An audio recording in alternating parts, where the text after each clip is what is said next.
నమస్కారం. సామాన్యుడు న్యూస్ కి స్వాగతం. ఈనాటి వార్తా విశేషాలు. యాంటీ నార్కోటిక్స్ డే సందర్భంగా గుంటూరులో నిర్వహించిన వాగ్దాన్ కార్యక్రమంలో ముఖ్యమంత్రి చంద్రబాబు నాయుడు పాల్గొన్నారు. స్థానిక అమరావతి రోడ్లోని ఫీవర్ ఆసుపత్రి నుంచి చిల్లీస్ జంక్షన్ వరకు నిర్వహించిన వాగ్దాన్ ప్రదర్శనలో ప్రజా ప్రతినిధులతో కలిసి సీఎం పాల్గొన్నారు. శ్రీ కన్వెన్షన్ లో విద్యార్థులు యువతతో జరిగే సదస్సులో ఆయన ప్రసంగించారు. ఆంధ్రప్రదేశ్ ను మాదక ద్రవ్య రహిత రాష్ట్రంగా తీర్చిదిద్దేందుకు ఈగల్ సంస్థను స్థాపించామన్నారు. గంజాయి వినియోగాన్ని అరికట్టేందుకు ఉక్కుపాదం మోపడంతో పాటు డ్రగ్స్ నిర్మూలన చర్యలు తీసుకుంటున్నామని వివరించారు. ఈ కార్యక్రమంలో కేంద్ర సహాయ మంత్రి పెమ్మసాని చంద్రశేఖర్, హోంమంత్రి వంగలపూడి అనిత, టీడీపీ ప్రజా ప్రతినిధులు, కూటమి నేతలు పాల్గొన్నారు. ఆంధ్ర బ్రాండ్ పోతా ఉందని చాలా సార్లు చెప్పాను. నేను ఆ విధంగా పోరాడితే కడాన ఒక్క సమీక్ష పెట్టలేదు ఆనాటి ముఖ్యమంత్రి. కనీసం ఒక్కసారి ఖండించలేదు. 5 ఏళ్లయింది. యాంటీ డ్రగ్ మూమెంటం మీరందరూ చూస్తే ఇంటర్నేషనల్ డే ఇదే మరికి జరిపేవారు. ఒక్క రోజైనా కార్యక్రమం చేపట్టాడా నేను అడుగుతున్నా. మేము పోరాడితే మా ఆఫీసు మీదకి దాడి పంపించాడు. దాడి చేశారు. తిరిగి కేసులు పెట్టి తెలుగుదేశం పార్టీ కార్యకర్తల్ని జైల్లో పెట్టాలని ప్రయత్నం చేశారు. నేను ఒకటే మీ అందరికీ విజ్ఞప్తి చేస్తున్నాం. ఇదొక సమస్య వారసత్వంగా వచ్చింది నాకు. అనేక సమస్యలు వచ్చాయి కానీ ఇది పెద్ద సమస్య. 10 లక్షల కోట్ల రూపాయలు అప్పులైనాయి. నేను సూపర్ 6 ఇస్తా అన్నాను. ఒకే మాట చెప్తున్నా, ఎన్ని కష్టాలున్నా మళ్ళీ రాష్ట్రాన్ని బాగు చేసే బాధ్యత మాదని ఆ రోజే చెప్పాం. ఇచ్చిన మాట నిలబెట్టుకుంటామని చాలా స్పష్టంగా చెప్పాం. దాన్ని ముందుకు తీసుకుపోతున్నాం. ఈరోజు నేను వచ్చింది ఇక్కడికి డ్రగ్స్ కానీ గంజాయి కానీ పండించే వ్యక్తులు కానీ అమ్మే వ్యక్తులు కానీ ఈ డ్రగ్స్కు అలవాటు పడిపోయి దీన్ని సేవించే వ్యక్తులు కానీ వాళ్ళందరికీ విజ్ఞప్తి చేస్తున్నాం. నేను మీ అందరి పైన గంజాయి పైన డ్రగ్ పైన యుద్ధాన్ని ప్రకటిస్తున్నా. ఎవరైనా అడ్డం వస్తే తొక్కుకుంటా పోవడం తప్ప ఎవరిని వదిలిపెట్టను. ఈ విషయంలో మనందరం గుర్తుపెట్టుకోవాల్సిన అవసరం ఉంది. 5 ఏళ్లలో మీరు చూశారు. ఇప్పుడే ఎమ్మెల్యే గారు ఒక మాట చెప్పారు. స్థానిక శాసనసభ్యుడు, ఏ నాయకుడైనా రాజకీయాల్లో ఉండే వ్యక్తులు ఆదర్శంగా ఉండాలి. చెడును ఎక్కడ కూడా ప్రోత్సహించకూడదు. చెడు వ్యక్తులతో కలవకూడదు. అలాంటిది ఒక గంజాయి బ్యాచ్, రౌడీ షీటర్ పోలీసుల మీద దాడి చేస్తే పోలీసులు అతన్ని ఎక్కడికక్కడ పోలీసుల డ్యూటీ. యువత మాదక ద్రవ్యాలను తిరస్కరించారని మంత్రి నారా లోకేష్ పిలుపునిచ్చారు. ఈ మేరకు ఆయన ఎక్స్ లో పోస్టు చేశారు.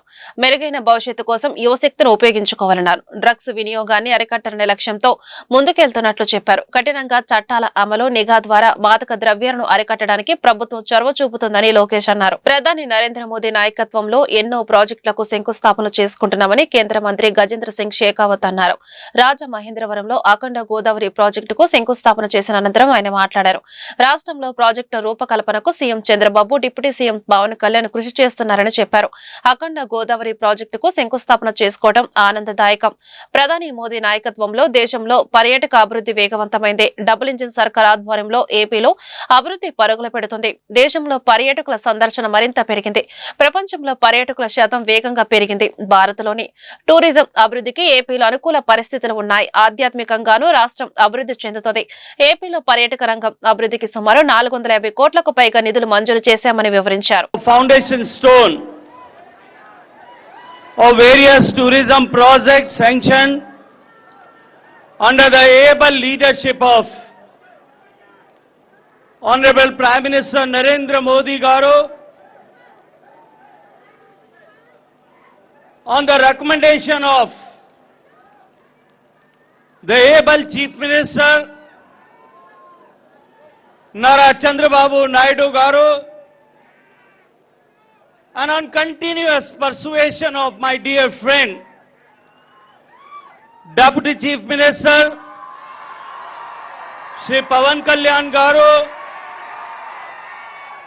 and our State President and my fellow MP, Honorable Purundeshwari ji, today in this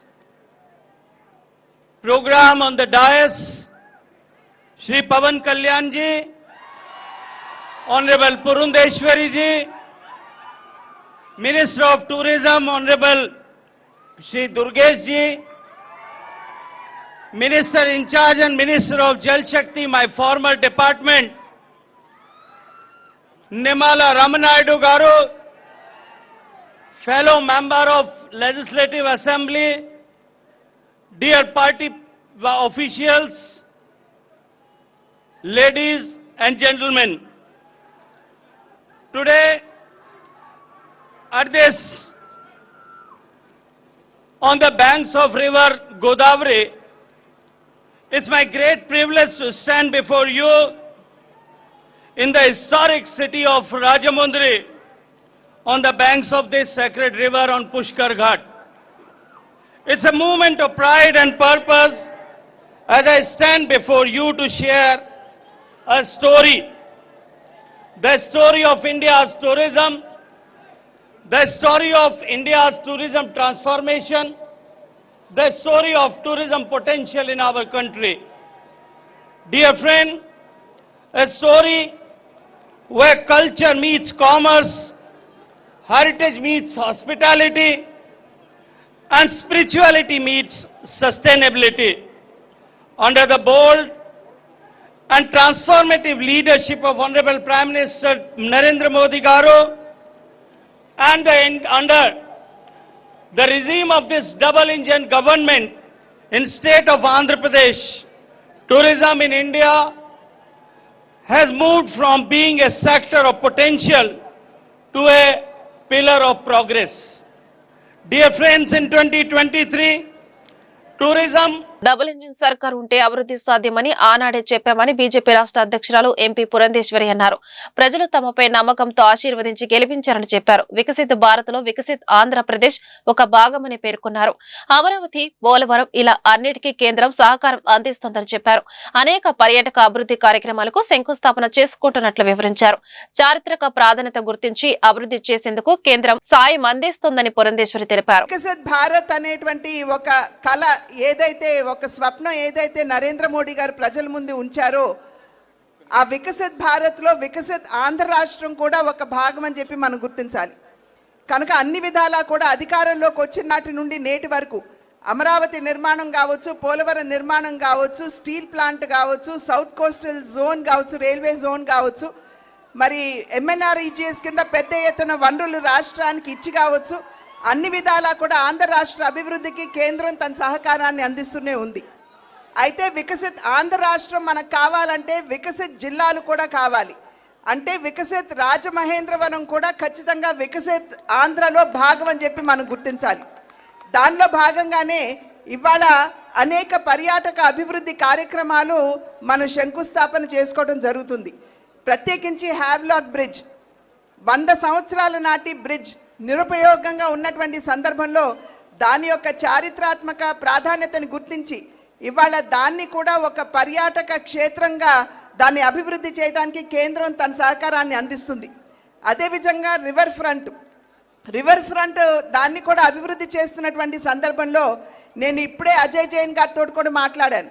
అక్కడ ఉన్నటువంటి విగ్రహాలని తొలగించకుండా ఏదైతే అభివృద్ధి చేస్తున్నామో ఆ అభివృద్ధిలోనే మిళితం చేయమని చెప్పి వారికి ఇప్పుడే అజయ్ జైన్ గారు కూడా నేను అభ్యర్థించడం జరిగింది. అదేవిధంగా హ్యావ్లాక్ బ్రిడ్జ్తో పాటుగా ఇవాళ పుష్కరాలకి సంబంధించి 2027వ సంవత్సరంలో ఏదైతే పుష్కరాలు మనం రాబోతుందో దాన్ని దృష్టిలో ఉంచుకునే ఇవాళ పుష్కర ఘాట్లో అఖండ గోదావరికి కూడా మనం శంకుస్థాపన చేసుకోవడం జరిగింది. కనుక అభివృద్ధి రాజమహేంద్రవరాన్ని ఇందాక సోదరులు దుర్గేష్ గారు మాట్లాడుతూ హెరిటేజ్ జిల్లాగా రాజమహేంద్రవరాన్ని గుర్తించాలి అని చెప్పి వారు అభ్యర్థించారు. ప్రజలందరికీ గుర్తుండే ఉంటుంది. నేను పార్లమెంట్లో ఈ అంశాన్ని లేవనెత్తి రాజమహేంద్రవరాన్ని హెరిటేజ్ సిటీగా గుర్తించమని చెప్పి నేను ప్రత్యేకించి పార్లమెంట్లో నేను రేజ్ చేసినటువంటి అంశం కనుక ఖచ్చితంగా పెద్దలు గజేంద్ర సింగ్ షెకావత్ గారు ఇక్కడే ఉన్నారు. వారి సహకారంతో ఖచ్చితంగా దీనికోసం నా వంతు కృషి చేస్తాను అని చెప్పి తెలియజేస్తూ అన్ని విధాలా పర్యాటకంగా కావచ్చు, అదేవిధంగా రిలీజియస్గా కావచ్చు, రాజమహేంద్రాన్ని అభివృద్ధి చేసుకునేటువంటి అవకాశం ఉన్నటువంటి సందర్భంలో ఆ దిశగా ఇప్పటికే ఆల్రెడీ అడుగులు వేస్తున్నాం. గౌతమి లైబ్రరీని కూడా దాన్ని అభివృద్ధి చేయడానికి నా వంతు కృషి నేను చేస్తున్నాను. కనుక ఖచ్చితంగా రాబోయే కాలంలో కూడా ఏదైతే ప్రజలు మా పట్ల విశ్వాసాన్ని కనబరిచారు. రాజు మహేంద్రవరం అంటే గుర్తుకొచ్చేది గోదావరి తీరమని AP deputy CM Pawan Kalyan అన్నారు. అఖండ గోదావరి ప్రాజెక్టుకు శంకుస్థాపన చేసిన అనంతరం ఆయన మాట్లాడారు.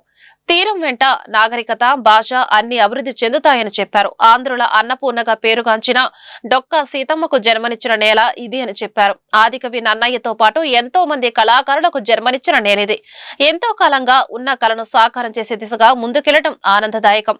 పర్యాటక రంగంలో యువతకు ఎక్కువ ఉపాధి అవకాశాలు ఉంటాయి. ప్రాజెక్టు పూర్తయితే ఏటా 4 లక్షల మంది పర్యాటకులు పెరిగే అవకాశం ఉంది. శక్తివంతమైన నాయకులు, ప్రభుత్వం ఉంటే అభివృద్ధి వేగవంతమవుతుంది. విశాఖ స్టీల్ ప్లాంట్ ప్రైవేటీకరణ కాకుండా ఆపగలిగాము అంటే దానికి కేంద్ర మంత్రి గజేంద్ర సింగ్ షెకావత్ కారణం. ఆంధ్రప్రదేశ్ అభివృద్ధికి ఆయన ప్రత్యేక కృషి చేస్తున్నారు.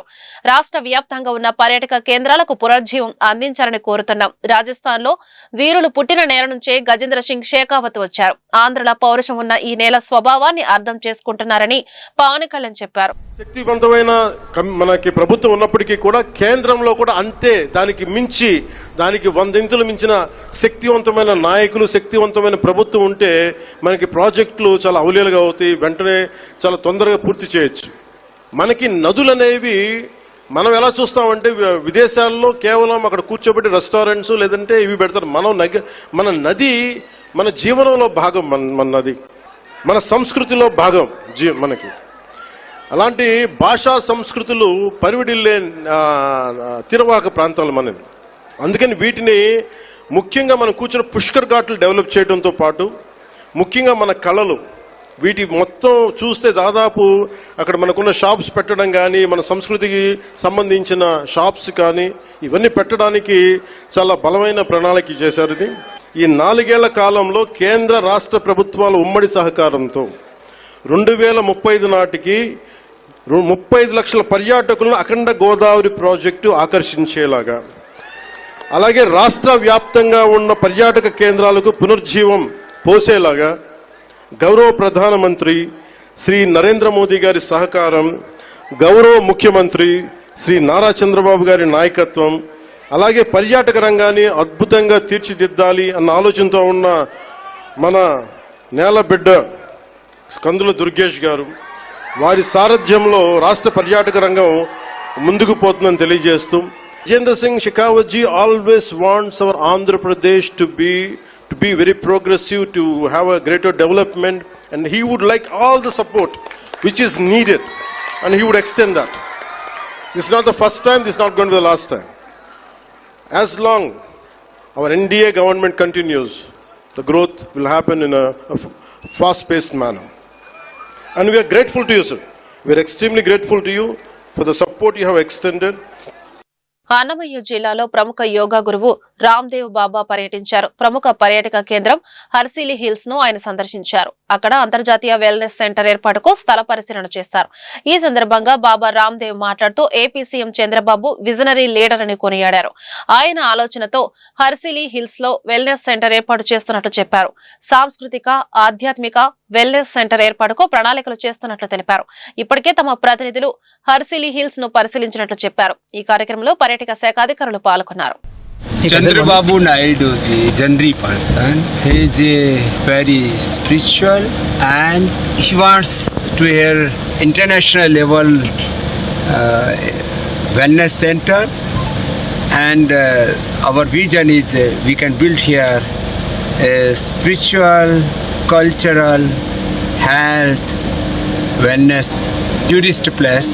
Already Horsley Hill a historical and very divine place. So what we can do here, so we came here for visit So we are very happy we can do something here for big for Andhra and not only for nation, for international center. Tirumala యాత్రపై gaming app సృష్టించి భక్తులను మోసగిస్తున్న robo lakhs కంపెనీపై చర్యలు తీసుకోవాలని జనసేన నేత Kiran royal కోరారు. ఈ మేరకు TTD chairman BR నాయుడుకు ఆయన ఫిర్యాదు చేశారు. దీనిపై స్పందించిన టీటీడీ చైర్మన్ వెంటనే చర్యలు తీసుకోవాలని విజిలెన్స్ అధికారులను ఆదేశించారు. తిరుపతి నుంచి తిరుమల ప్రయాణం, వైకుంఠం క్యూ కాంప్లెక్స్ నుంచి శ్రీవారి ఆలయం దైవ దర్శనం చేసుకున్న దృశ్యాలతో రోబో లాక్స్ యాప్ ను రూపొందించినట్టు ఫిర్యాదులు అందాయి. ఈ సందర్భంగా బిఆర్ నాయుడు మాట్లాడుతూ దైవ భక్తిని అదునుగా చేసుకుని ఆన్లైన్ లో వసూళ్లకు పాల్పడుతున్నట్లు తమకు ఫిర్యాదులు అందినట్లు తెలిపారు. స్వలాభం కోసం తిరుమల దృశ్యాలతో అక్రమాలకు పాల్పడుతున్న వారిపై కఠిన చర్యలు తీసుకుంటామన్నారు. కిరణ్ రాయల్ మాట్లాడుతూ శ్రీవారి భక్తుల మనోభావాలు దెబ్బతీసేలా గేమ్ ను డిజైన్ చేశారన్నారు. శ్రీవారి ఆలయంలో అణువణువు ఎలా ఉంటుందో తెలిపేలా గేమ్ ను డిజైన్ చేశారని, వెంటనే దాన్ని తొలగించారని టీటీడీని కోరినట్లు చెప్పారు. తమిళనాడు, కర్ణాటక, కేరళలోనూ ఆలయాలపై చాలా గేమ్ డిజైన్లు ఆన్లైన్ లో ఉన్నాయని, ఆయా రాష్ట్ర ప్రభుత్వాలు దీనిపై దృష్టి సారించాలని కోరారు. అల్లిపిరి టోల్ గేట్ నుంచి తిరుమల దర్శనం చేసుకుని మళ్ళీ లడ్లు తీసుకుని మళ్ళీ తిరుపతికి వెళ్ళి ఎలా వెళ్ళొచ్చు అని చెప్పి ఒక రూపంలో ఒక యాప్ క్రియేట్ చేసి అందులో దాన్ని సోషల్ మీడియాలో పెట్టి దాని ద్వారా ఉండి ఒకటి పెట్టి డాలర్స్ రూపంలో డబ్బులు వసూలు చేస్తున్నారు. దాంట్లో గేమ్ అంటే వెంకటేశ్వరంతో ఆటలాడతారా? పిల్ల చేష్టలు చేస్తున్నారు. మీరు మీ లిమిట్ ఉంటుంది, దేనికైనా ఒక లిమిట్ ఉంటుంది. దేవుడితో ఆటలాడటం ఏంది? భవిష్యత్తులో వెంకటేశ్వర స్వామి జోలికి రావాలన్నా, హిందూ మతాల జోలికి రావాలన్నా, ఇటువంటి యాప్ క్రియేట్ చేయాలన్నా, ఏమి చేయాలన్నా సరే వాళ్ళకి భయపడే విధంగా శిక్షలు పడాలి. దాని మీద చర్యలు తీసుకోవాల్సిందిగా చైర్మన్ గారు కోరం. దీని వెంటనే చైర్మన్ గారు స్పందించారు కాబట్టి ఇమ్మీడియట్లీగా కేసు నమోదు చేసి అరెస్ట్ చేసి ఆ యాప్ని డిలీట్ చేసిన బాధ్యత టీటీడీ తీసుకోవాల్సింది కోరుతున్నాం.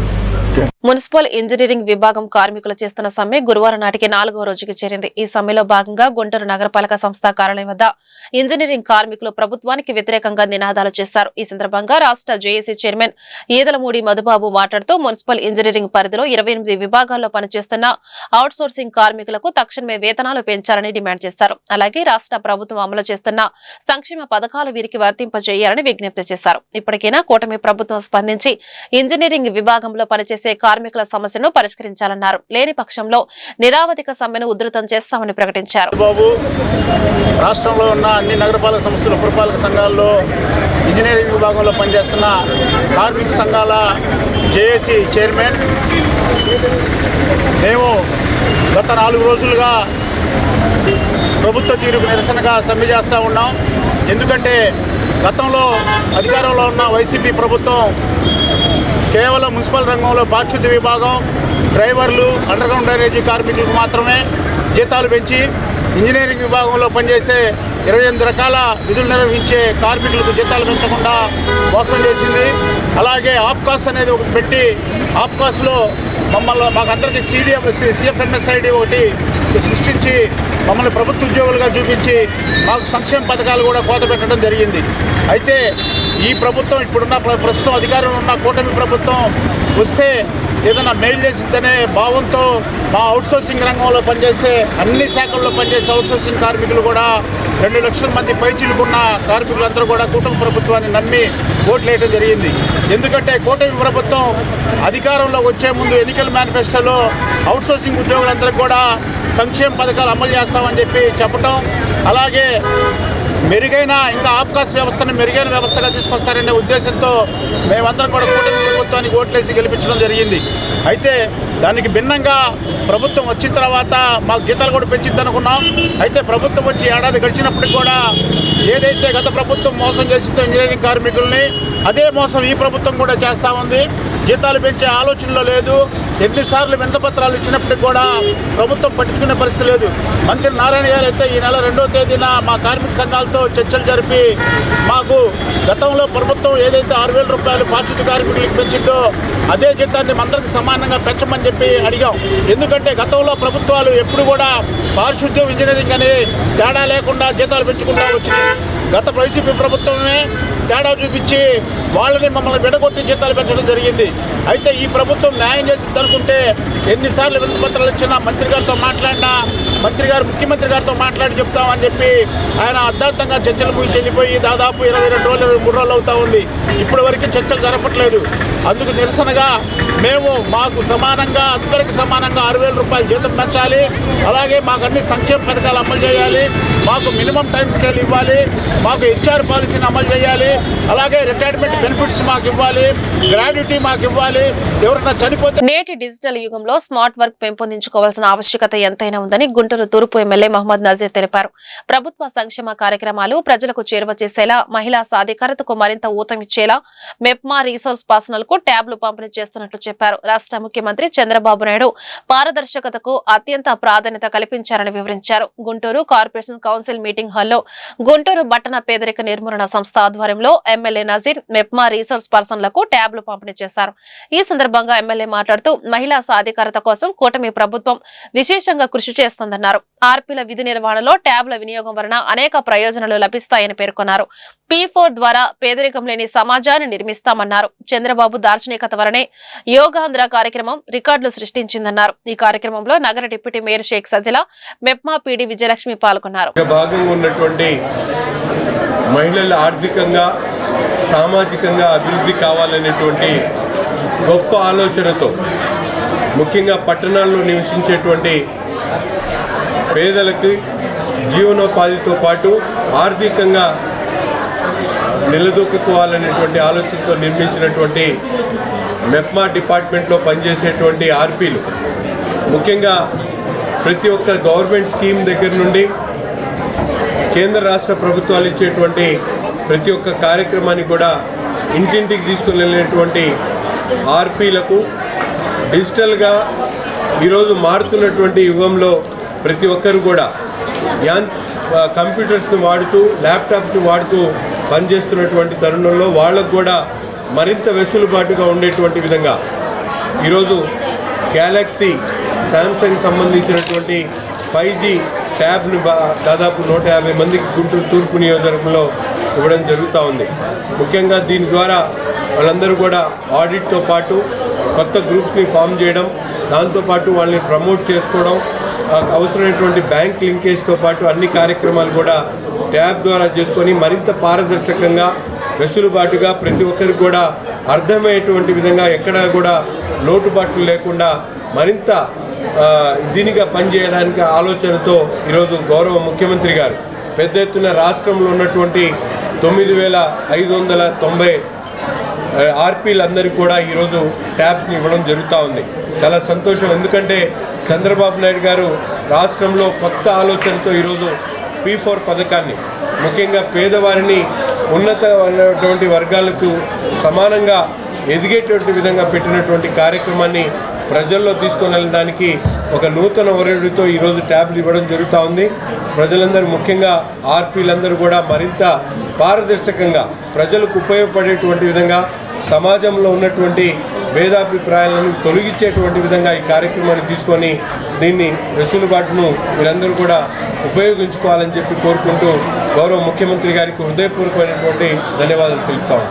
ఈరోజు గౌరవనీయులు ముఖ్యమంత్రి వర్యులు చంద్రబాబు నాయుడు గారు ఒక గొప్ప ఆలోచనతో, ఒక గొప్ప సంకల్పంతో ఆర్పీలకు ట్యాబ్స్ ఇవ్వటం జరిగింది. ఎందుకంటే గతంలో కూడా 2014లో ట్యాబ్స్ ఇచ్చిన చరిత్ర చంద్రబాబు నాయుడు గారికి ఉంది. అదేవిధంగా మళ్ళీ ఈ యొక్క 2024లో కూడా ట్యాబ్స్ ఇవ్వటం జరిగింది ఆర్పీలకు. ఎందుకంటే ప్రజలకి ఇటు సంక్షేమం మరియు అభివృద్ధి ప్రతి ఒక్కటి కూడా ప్రజల్ని తీసుకెళ్ళాలి అనే ఒక ఎలాగైతే చంద్రబాబు నాయుడు గారు ఒక విజన్ లీడర్గా, ఒక అడ్మినిస్ట్రేషన్ లీడర్గా ముందుకు వెళ్తున్నారో అదే ఒక టెక్నాలజీతో ప్రజలకి ఏ ఇబ్బంది కలగకూడదు, ఆర్పీల ద్వారా ప్రజలకి ఇటు సంక్షేమం మరియు అభివృద్ధి ప్రతి దశలో ముందుకు వెళ్ళాలి, ప్రజలకి మంచి చేయాలి అనే ఒక ముఖ్య ఉద్దేశంతో ఈ యొక్క ట్యాబ్ని కూడా ఏర్పాటు చేయడం జరిగింది. ప్రతి ఒక్కటి కూడా ఇవ్వటం జరిగింది.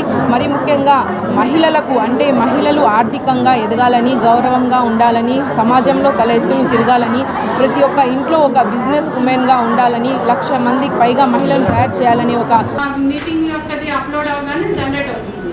అదేవిధంగా మనం లోన్స్ కూడా ఏంటంటే హస్సల్ ఫ్రీ ఉండాలనే ఉద్దేశంతో బ్యాంకర్స్తో డైరెక్ట్ వెళ్ళడము, మనం 10 సార్లు బ్యాంకుల చుట్టూ తిరగడము, ఈ లోన్ తెచ్చుకోవడం ఇబ్బంది అవుతుందనే ఉద్దేశంతో మధ్యవర్తులు కూడా ఉండకూడదని మన ఆర్పీ ద్వారా కానీ లేదంటే ఎస్హెచ్జి లీడర్ కానీ లోన్ రిక్వెస్ట్ అనేది రైజ్ చేసుకోవచ్చు వాళ్ళ గ్రూప్ సంబంధించి. ఇది కూడా ఈ మహిళా కాస్ యాప్ ద్వారానే ఉంటుంది. అందరు ఆర్పీలకి ఎస్హెచ్జి లీడర్స్కి కూడా ఐడీలు ఇవ్వడం అనేది జరిగింది. సో వాళ్ళ లాగిన్ నుంచి వాళ్ళు లోన్ రిక్వెస్ట్ చేసుకోవచ్చండి. లోన్ రిక్వెస్ట్ చేసిన తర్వాత అది మన సీఓకి వస్తుంది. సీఓ చూసి వెరిఫై చేసిన తర్వాత సిఎంఎం లాగిన్కి వెళ్తుంది. సిఎంఎం లాగిన్ నుంచి నెక్స్ట్ పీడీ లాగిన్కి వస్తుంది. పీడీ లాగిన్లో కూడా వెరిఫై చేసి ఫైనల్ అయిన తర్వాత కన్సర్న్ బ్యాంక్ మేనేజర్కి ఆటోమేటిక్గా అది వెళ్ళడం జరుగుతుంది. మీకు ఆ లోన్ కూడా ఆన్లైన్లోనే డైరెక్ట్గా ఆ గ్రూప్ యొక్క అకౌంట్కి వస్తుందండి. ఇది కొంచెం మనకు ఫ్రీగా ఉండాలి, మీరు బ్యాంక్స్కి వెళ్ళడం ఇబ్బంది అనే ఉద్దేశంతో అంతా ఆన్లైన్లోనే చేయడం జరిగింది. నెక్స్ట్ ట్రాన్స్పరెన్సీ కూడా ఉండాలనే ఉద్దేశంతో ఇది జరిగింది. దీనికి సంబంధించి ఇలా మనకి చాలా యాక్టివిటీస్ వచ్చాయి. మనకి ముఖ్యంగా ఏంటంటే మహిళా పారిశ్రామికవేత్త ప్రతి కుటుంబంలో ఉండాలంటే మనం బ్యాంక్ లోన్స్ ఇప్పుడు ఇప్పించిన తర్వాత ఫస్ట్ ఏంటంటే ఎవరికైతే ఏ స్కిల్స్లో ఇంట్రెస్ట్ ఉంటుందో దాని మీద ట్రైనింగ్ ఇవ్వమని చెప్పారు మనకి.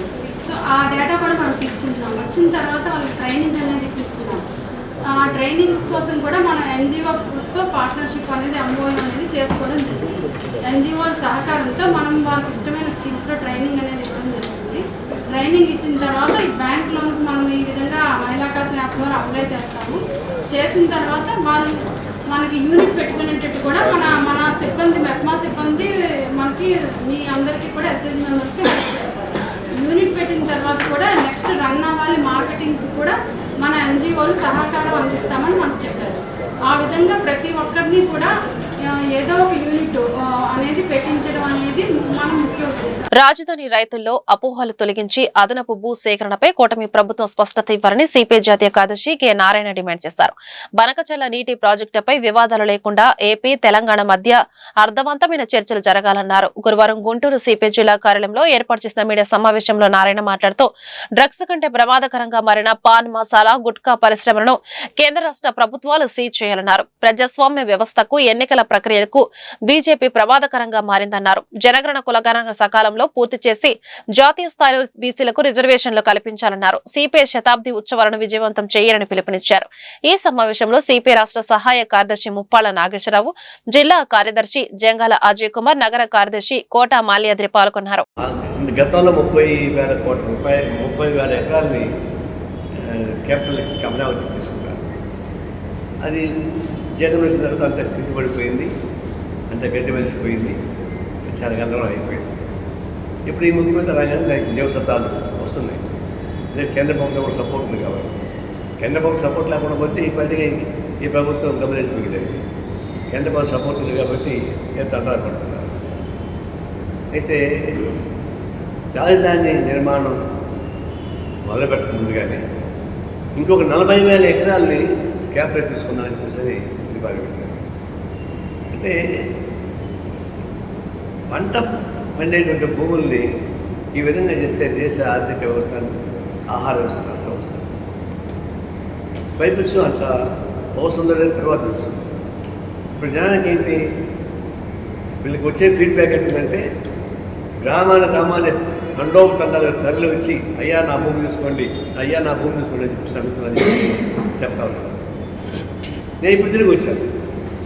నాకు వచ్చిన ఫీడ్బ్యాక్ ఏంటి, అయ్యా 30,000 ఎకరాలు తీసుకున్నారు కదా, అది గడ్డి నేను పీకండి, పునాదులు వేయండి, అది కట్టండి, అప్పుడు విశ్వాసం వస్తుంది మాకు, అప్పుడు ఈ భూములు అనేది అవకాశం ఉంటుంది. అది గడ్డి మీద చెట్లే ఉంటే మళ్ళీ ఇంకా 40,000 ఎకరాల భూములు ఏమంటే ఇప్పటికే 5 ఏళ్ల పాటు బాధపడ్డారు భూములు ఇచ్చిన వాళ్ళు. రాత్రి మూడు కష్టపడి బాధపడ్డారు భూములు ఇచ్చిన వాళ్ళు. చాలామంది దివాలు తీశారు. అట్లాంటి పరిస్థితి మళ్ళీ మాకు రాకూడదు. గతంలో వచ్చే 5 ఏళ్ల పాటు భూములు ఇచ్చిన వాళ్ళు అయితే ఇబ్బంది పడ్డారు, అది మళ్ళీ మాకు రాకూడదు. మేము మనకి సరే పెద్ద పవర్ పాయింట్స్ ఇచ్చి చెప్పేశాడు. చెప్తే తెలంగాణ వాళ్ళకి డౌట్స్ వచ్చేస్తాయి, మా నీళ్ళు తీసుకొస్తాను. మాకేమైనా డౌట్ వచ్చాయి, పెండింగ్ ప్రాజెక్ట్ పోతాను మా డౌట్. తర్వాత మళ్ళీ క్లారిఫై చేశాడు. నేనేం చేశాను, తెలంగాణ వాళ్ళ ప్రాజెక్టు కాదని చెప్పారు కదా, సముద్రం పోయే నీళ్ళని వాళ్ళు వాడుకోవచ్చు, మేము వాడుకోవచ్చు కదా అని చెప్పారు. అదే ముందే చెప్పుండి ఆ ప్రకారం ముఖ్య తెలంగాణ ప్రభుత్వంతో మాట్లాడి ఆ ప్రకారం కేంద్ర ప్రభుత్వం మాట్లాడి చేసి ఉంటే బాగానే ఉండేది. మీరు హడావిడిగా కుర్రాన్ని బండి ఆపవచ్చు. ఇప్పుడు జగన్మోహన్ రెడ్డి కూడా చెప్తున్నారు, సారీ తెలంగాణ ముఖ్యమంత్రి రేవంత్ రెడ్డి చెప్తున్నారు, నిజమే, ఇది రెండు రాష్ట్రాల సమస్య. ప్రజా చైతన్యంతో పౌర సమాజ కృషితో బలమైన రాజకీయ సంకల్పంతోనే మాదక ద్రవ్యాల రహిత సమాజాన్ని నిర్మించుకోగలమని జార్ఖండ్ రాష్ట్ర మాజీ డీజీపీ మండవ విష్ణువర్ధన్ రావు పేర్కొన్నారు. గుంటూరులో జనచైతన్య వేదిక ఆధ్వర్యంలో అంతర్జాతీయ మాదక ద్రవ్య దుర్వినియోగము మరియు అక్రమ మానవ రవాణా వ్యతిరేక దినోత్సవం సందర్భంగా చర్చాగోష్ఠి నిర్వహించారు. ఈ సందర్భంగా మాజీ డీజీపీ మండవ విష్ణువర్ధన్ రావు, వల్లంరెడ్డి లక్ష్మారెడ్డి మాట్లాడుతూ కుటుంబంలో ఒక వ్యక్తి మత్తు పానీయాలకు బానిసైతే ఆ కుటుంబమే పతనమవుతుందన్నారు. ఎక్కువ సమయం కుటుంబ సభ్యులు పిల్లలతో గడిపి వారిలో సామాజిక చైతన్యాన్ని నింపాలన్నారు. నార్కోటిక్ వ్యాపారం ఒక ఆర్గనైజింగ్ క్రైమ్ గా మారిందన్నారు. పోలీసులను ప్రజల నుండి ప్రభుత్వ పెద్దలను కాపాడటానికి ఉపయోగిస్తున్నారని ఆవేదన వ్యక్తం చేశారు. మత్తు పానీయాల వినియోగం వలన నేరాలు, హత్యలు, అత్యాచారాలు పెరుగుతున్నాయని తెలిపారు. ఈ కార్యక్రమంలో మాజీ ఎమ్మెల్సీలు డొక్కా మాణిక్యవర ప్రసాద్, కెఎస్ లక్ష్మణరావు, సిపిఎం గుంటూరు జిల్లా కార్యదర్శి వై నేతాజీ, మానవతా చైర్మన్ పావులూరి రమేష్, కార్యదర్శి సతీష్, నేస్తం సహా వ్యవస్థాపకులు టి ధనుంజయ రెడ్డి, దీక్షిత ఫౌండేషన్ వ్యవస్థాపకులు అడ్వకేట్ ఎడ్లవల్లి కృష్ణ, కోవిడ్ ఫైటర్స్ నేత ముజీబ్ తదితరులు పాల్గొన్నారు. లేకపోతే ఇల్లీగల్ గా అమ్మటాలు ఇవన్నీ వాటి పనులు వాటిని స్ట్రెంగ్ చేసుకుంటూ వెళ్తారు. మనకు ప్రజలకు కూడా బాధ్యత ఉంది. ఎందుకంటే దీని ముప్పు నుంచి మనకి అందరూ పిల్లల్ని కాపాడాలి. అందరినీ దీని బారిన పడకుండా ఎవరైతే ఎంతవరకు ఎడిక్ట్ అవ్వలేదో వాళ్ళు అవ్వకుండా చూసుకోవాలి. అయిన వాళ్ళని ఎలా తీసుకురావాలి, డిఎడిక్షన్ సెంటర్ లో పెట్టుకోవాలి. తర్వాత అసలు కంప్లీట్ గా దీని రవాణా ఎక్కడి నుంచి వస్తుంది, దీని ఉత్పత్తి ఎక్కడి నుంచి జరుగుతుంది, వీటన్నిటి మీద కొన్ని పనులు సీరియస్ గా గవర్నమెంట్ చేయాలి. తర్వాత ప్రజల బాధ్యత, ప్రజలు కూడా వాళ్ళ పోనాలు చేయాలి. ఒక ఓన్లీ గవర్నమెంట్ తప్పదు కదా. చాలా బాధాకరమైనది, చాలా ఒక రకంగా సిగ్గుసేటు పని. కానీ దీని గురించి చాలా పెద్ద ఎత్తున ప్రజా ఉద్యమాలు జరిగితే గానీ దీనికి ఒక సమస్య పరిష్కారం కాదు. ఎందుకంటే ఇప్పుడు గవర్నమెంట్లు లిక్కర్ అమ్మించి ఆ డబ్బులతో గవర్నమెంట్ నడపాలనుకోవటమే ఒక బాధాకరము, చాలా సిగ్గుసేటు పని. కానీ దీన్ని అతి చిన్న సమస్యగా ఎవరో చూడకూడదు. ప్రజల్లోనే చాలా పెద్ద ఉద్యమం లాంటిది రావాలి. వచ్చి వాళ్ళు మీరు మాకు అమ్మొద్దు మేము తాగైన వాళ్ళు. ఈరోజు అంతర్జాతీయ మాదక ద్రవ్య దుర్వినియోగం, అక్రమ మానవ రవాణాపై దినోత్సవం జరుపుకున్నాం జనచైతన్య హాల్లో.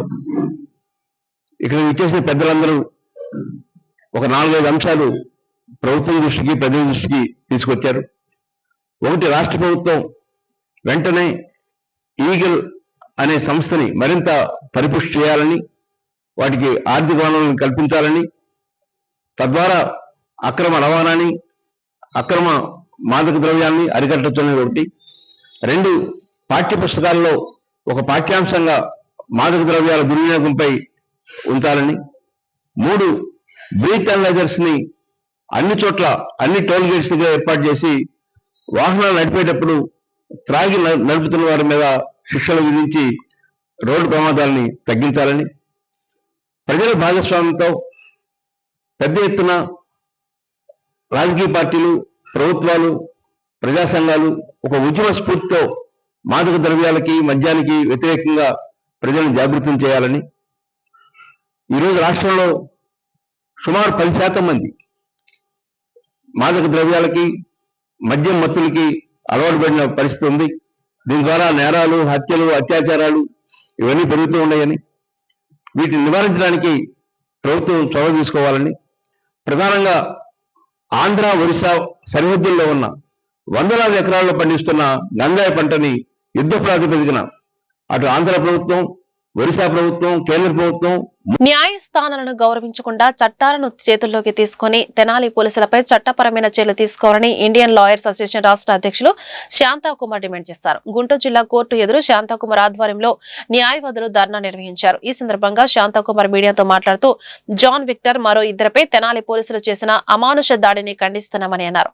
పాశవిక దాడి చేసిన తెనాలి 2 టౌన్ 3 టౌన్ పట్టణ సీలను సస్పెండ్ చేసి వారి మీద కేసు నమోదు చేయని డిమాండ్ చేశారు. పోలీసుల చట్ట వ్యతిరేక చర్యలను సమర్థిస్తున్న గుంటూరు జిల్లా ఎస్పీపై వెంటనే చర్యలు తీసుకోవాలని కోరారు. దాడికి పాల్పడిన పోలీసులపై చర్యలు చేపట్టకపోతే జిల్లా వ్యాప్తంగా నిరసనలు, ర్యాలీలు చేపడతామని హెచ్చరించారు. ఈ కార్యక్రమంలో బాధితుడు రాకేష్, ఐఎల్ఏ సభ్యులు వేణు, గుండు శ్రీను, వై సురేష్ బాబు, సందీప్ కట్ట, నరసింహ, సుబాని తదితరులు పాల్గొన్నారు.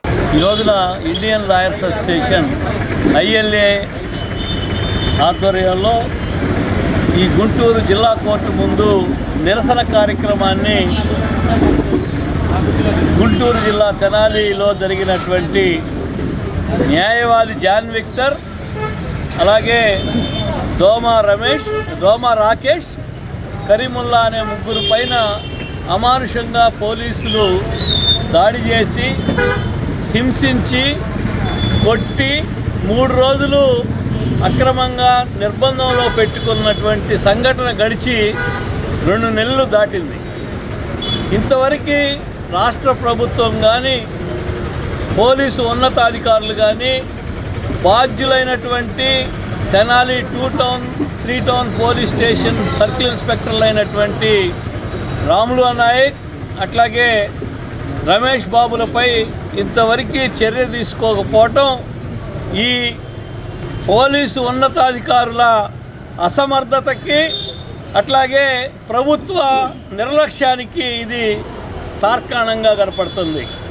మనకి విచారిస్తే తెనాలిలో పోలీసులు గంజాయి వ్యాపారం చేపిస్తూ గంజాయి వ్యాపారంలో భాగంగా వసూళ్ల కార్యక్రమంలో కన్నా చిరంజీవి అనే కానిస్టేబుల్ కిల్లర్ అలియాస్ నవీన్ అనే అతనితో డబ్బుల విషయంలో వివాదం పడతా ఉంటే ఆ వివాదాన్ని అడ్డుపడ్డ జాన్ విక్టర్ అనే న్యాయవాది పైన కన్నా చిరంజీవి దాడి చేసి డబ్బులు అట్లాగే సెల్ ఫోను బండి తాళం తీసుకుంటే దాన్ని తిరిగి తీసుకున్న తర్వాత 24 ఏప్రిల్ 25న సంఘటన జరిగితే 25వ తేదీ ఉదయాన్నే దోమా రాకేష్ అని అక్కడ ఐతానగర్కి సంబంధించిన వ్యక్తి తెనాలి హైదరాబాద్లో ఉద్యోగం చేస్తూ వస్తే